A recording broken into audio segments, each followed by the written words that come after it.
بحث قلک زنی بود که رو حذف آهن گفتیم قلک رو نمیتونه شناسایی بکنه. خب بعد رو آلمتال، اینم قلک دیگه، سکای کوچیکه یک توش گذاشتیم قلکه. حالا رو آلمتال با صدای آهنی و کد منفی آهن میتونه قلک رو شناسایی بکنه. خب خیلی سخته تو محیط بچه‌ها بخوان از آهن اینو کار بکنن، با آلمتال کار بکنن، چیز میشه دیگه، یعنی آهن براشون مزاحمت ایجاد میکنه. اینجا یه راهکار هست، شما اینو چند ثانیه نگه میداری، یه نشان کوچیک اینجا میاد، دیدید؟ اینجوری دیگه راحت میتونید شما قلک رو بزنید.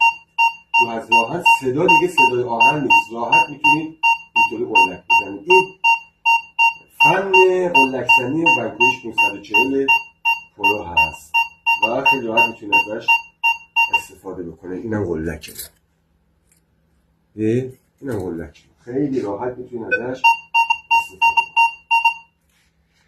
اینم خدمت دوستان.